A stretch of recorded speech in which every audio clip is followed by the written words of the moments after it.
আসবে, কেন রাসহাটে যেতে পারলাম না? কারণ এই যে রাস প্রথম হয়েছিল গুরু বৃন্দাবনে, অনাদির আদি গোবিন্দ 16 সহস্র গোপিনী লইয়া তুমুল স্বরে বাদ্য বাজাইয়া রাস লীলা আরম্ভ করলেন। দ্বারে দাঁড়ি করলেন যোগমায়া মা। যোগমায়া দেখো, কুঞ্জ পরে যেন কোনো পুরুষ জাতি আসতে না পারে। এইদিকে দেবাদিদেব মহাদেব এসে যোগমায়া, তুমি দ্বার ছেড়ে দাও, আমি কুঞ্জের ভিতরে যাব। না স্বামী, তোমার তো যাওয়া হবে না, তুমি পুরুষ। দেখো, স্বামীর আদেশ পালন করার স্ত্রীদের ধর্ম। আমি তোমার আদেশ করছি, দ্বার ছেড়ে দাও। ছাড়তে পারি একটা শর্তে, তোমাকে নারী সেজে যেতে হবে। মহাদেব কি বলেন? সুন্দর করে নারী সেজে রাসচক্রে প্রবেশ করছে। এতই কি সোজা রাসচক্রে ঢোকা? যেই না প্রবেশ করতে যাবে, রাস থমকে গিয়েছে। কিসের কারণে এত সুন্দর রাস ভেঙে চুরমার হয়ে গেল?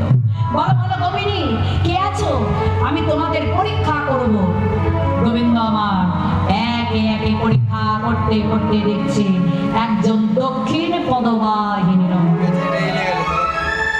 একই রমণী, সবাই বাঁ পা বাড়ি আছে আর তুমি ডান পা বাড়ি আছো কেন? ও মা, এ তো আবার পা পাল্টাচ্ছি। এই গোপিনী, কে গো তুমি? ও মা, কেমন ফসফস করছে মনে হচ্ছে? তোমার ফসফস করছে না মাথায়? ও মা, এ তো চরণে আমার বেল পাতা করছে গো। এমন গোপিনী তো দেখিনি। ও গোপিনী, তোমার নাম কি? মাথা কি নাচছে? নাম বলো, বলো। বাঁধাকপি। বাঁধাকপি, বাঁধাকপি কারো নাম হয়? বাঁধাকপি বলি? এই ভালো নামটা বলো, বলো। বাঁধাকপি। কি নাম বলছে? বাঁধাকপি। দেখছো, এখানে তোমাকে বাঁধাকপি দিয়েছে? হ্যাঁ, সয়াবিন দিয়েছে। দেখছো, বলছে এখানে সয়াবিন দিয়েছে। দেখেছো? এই ভালো করে নাম বলবে, বলো, ভালো করে বলো। সাদা গোপী, সাদা গোপী। সাদা গোপী, আর আমরা শুনছি বাঁধাকপি। তা শোনো, তুমি সাদায় হও আর হলুদি হও। তুমি যখন ডান পা বাড়িয়েছো, আমি দেখবো তুমি। চুপ করে দাঁড়াবে, দাঁড়াও, চুপ করে দাঁড়াও। লাফাতে বললাম তোমাকে, বললাম না চুপ করে দাঁড়াবে। লাফাতে, চুপ করে দাঁড়াও। আমার নারীতে লাফায়? নারী নিশ্চয় না, দেখি না।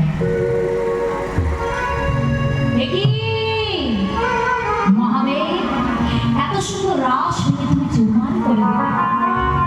পারলাম না গোবিন্দ, এত সুন্দর তোমার মহৎ মুরলী ধ্বনি আমি যে শুনে আর থাকতে পারলাম না, তাই তো ছুটে এসেছি। বেশ, তাহলে আজকে তুমি কথা দাও, আজকে রাস রজনীতে যা দর্শন করলে তুমি কাউকে প্রকাশ করবে না, কথা দিলাম। তবে আমার মনের বাঞ্ছা কি কোনোদিন পূর্ণ হবে না? নিশ্চয়ই হবে। আগত কলিকালে নবদ্বীপের বুকে শ্রীকোল করতাল সঙ্গ করি, হরি হরি ধ্বনি করি করবো আমি রাসলীলা। সেদিন তোমার মনের বাঞ্ছা তুমি পূর্ণ করে নিও। হরি বল, হরি বল, হরি বল। হ্যালো মা, এই রাসলীলায় এলো কারা? 3 ধরনের গতি: সাধন সিদ্ধা, নৃত্য সিদ্ধা, কৃপা সিদ্ধা। সাধন সিদ্ধা গতি কারা? ত্রেতা যুগে নৈমিষারণ্যে বাল্মীকি মনে করতেন। যখন রামচন্দ্র 6 দিনের পথে তারকারাক্ষসীকে বধ করে মণির আশ্রয় দিলেন, মুনিপত্নীরা রামচন্দ্রকে পাদ্যর্ঘ্য দিয়ে নিবেদন করলেন। রামচন্দ্র সেবায় সন্তুষ্ট, বলেন বর প্রার্থনা করো, একটাই তো চাই, তোমাকে পতিরূপে লাভ করতে চাই। তবে আজ নয়, ত্রেতা যুগে রামচন্দ্র নিষ্কলঙ্ক, তাই আগত দাপর যুগে তোমরা হলে আমার সাধন সিদ্ধাগতি। এবার নিত্য সিদ্ধাগতি। এরা কারা? জাগির মুনিপত্নীগণ, যারা আঙ্গিরসের পত্নী, যারা শ্রী গোবিন্দকে গহন গুণে অন্ন বিদ্যায় অন্ন সেবা করিয়েছিলেন। গোবিন্দ অন্ন সেবা পেয়ে বড় সন্তুষ্ট, বলে বর প্রার্থনা করো, একটাই তো চাই, পতিরূপে লাভ করতে চাই। তবে আজ নয়, শারদীয় পূর্ণিমা রজনীতে আমি তোমাদের মনোবাঞ্ছা পূর্ণ করব, তোমরা হবে নিত্য সিদ্ধাগতি। এবার এলো কৃপা সিদ্ধাগতি। এরা কারা? মা বজির ব্রজকুমারীগণ। মাসের নিয়ম শোয়ার সময় বালুকা দিয়ে কাট্টা